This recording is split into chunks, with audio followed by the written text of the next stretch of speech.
Okay, Jane, this may take a little bit longer than normal. I apologize for that. I'm watching one of my grandchildren today, so between grandchildren and dogs, of course, I've interrupted 5 times before I even get started. So we are on page 11-19. We've opened up the file and saved it as Big Bird.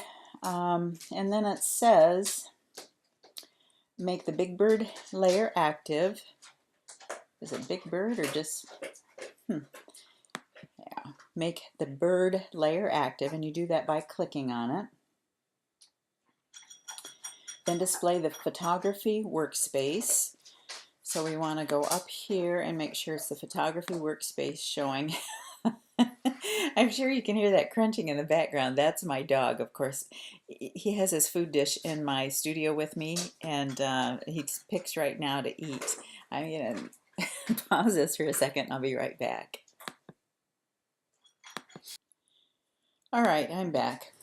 Hopefully that will take care of that. And it was not even the right dog eating the right food. It was the dog that's already eaten this morning eating the other dog's food.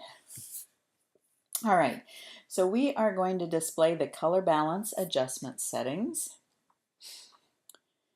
And let's see, where do we do that at?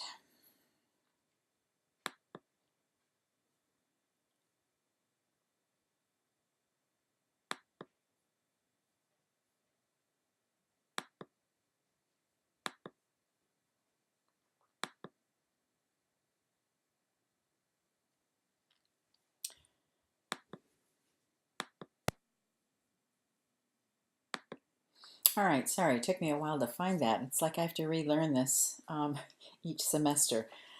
Okay, so not relearn Photoshop, but relearn all of these little menus that I don't use an awful lot of. So this is the color balance setting, and I went under image, which you probably know this better than I, and then under adjustments, and then under color balance. And so what it's saying is that you display the color balance adjustment settings, and you change the magenta green setting to +62.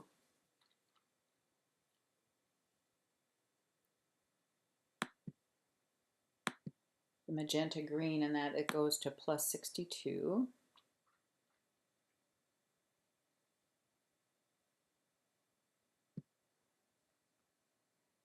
And then we collapse the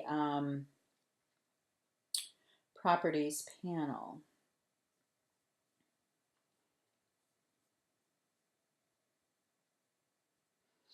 And since it didn't indicate this in the book,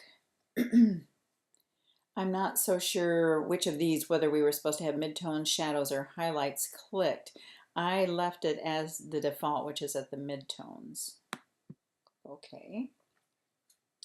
And then we're going to display the curve adjustment settings. And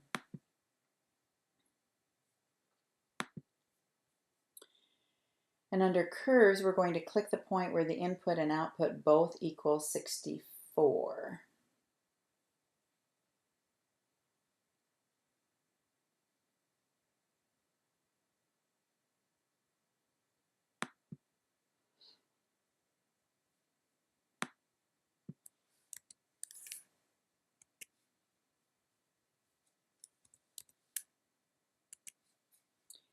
And you can see that I'm not really very good at sliding that, so I've just tabbed it to where both the input and the output equal 64.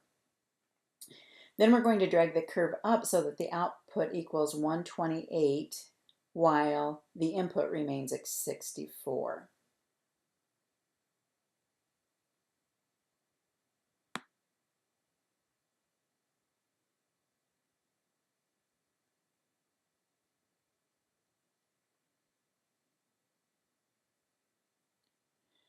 Okay, I'm trying to my best to drag this as we're supposed to. There. 128 and 64, and then return to the adjustment list. Okay, and then do Command S to save, or Control S. Then we're going to enhance colors by altering saturation. And the reason that I'm going through this entire process is because I'm afraid that there's some preliminary steps that I needed to have done in order to give you the instructions necessary for the color sampler portion of the assignment. So bear with me, it'll take a little bit. So we're going to display the hue saturation settings.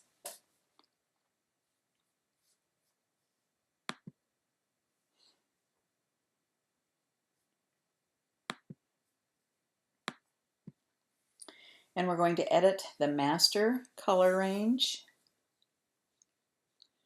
which if we were going to do another portion of the image, we would select that. We're going to change the hue to -80 and the saturation to -15.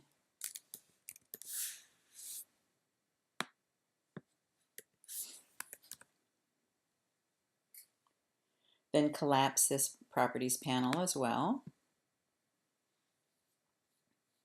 We're going to use the sponge tool to further saturate the purple in the bird's wings, feet, and beak.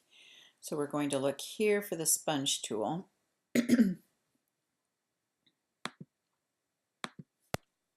And I found the sponge tool located under the dodge tool.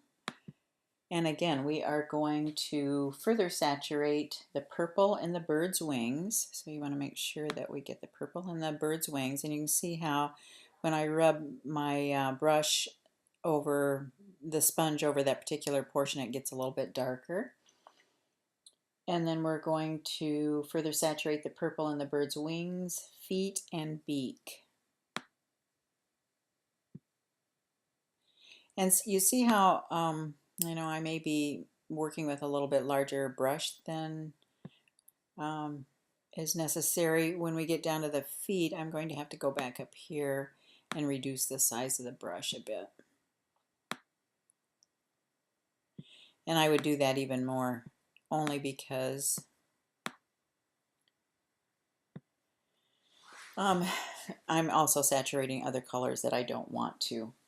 And then you do Command or Control S to save that. Now we're going to modify the color channels using levels. So we're going to display the levels adjustment setting.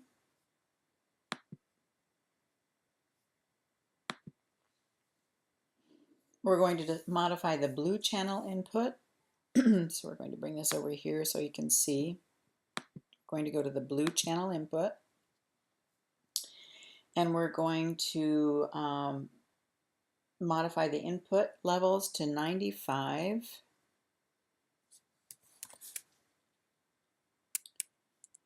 .60 and 1.85, or I'm sorry, not 1.8, but 185. We're going to modify the red channel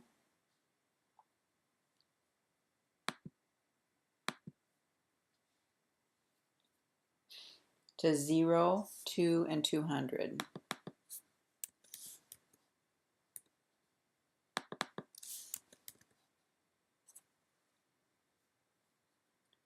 Going to click OK and Command and Control S to save this work. Now to your actual question. Sorry it took so long. Again, we're going to click the Color Sampler tool. And again, we found the Color Sampler tool underneath the eyedropper tool. So we're going to click on the Color Sampler tool. We're going to display the Info channel.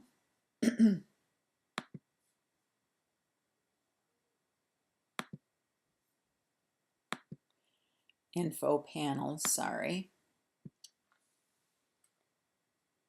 And then we're going to create samplers for the following areas: the light green tail feathers,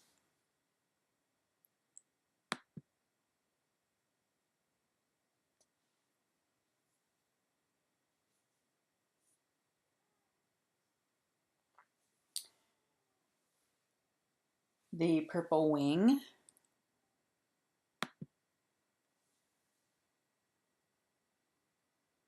the pink head, and the maroon floor. And you'll see each one of these samplers is identified here, number 1, 2, 3, and 4. So hopefully that helps you. And let me know if you have other questions. Thanks, Jane.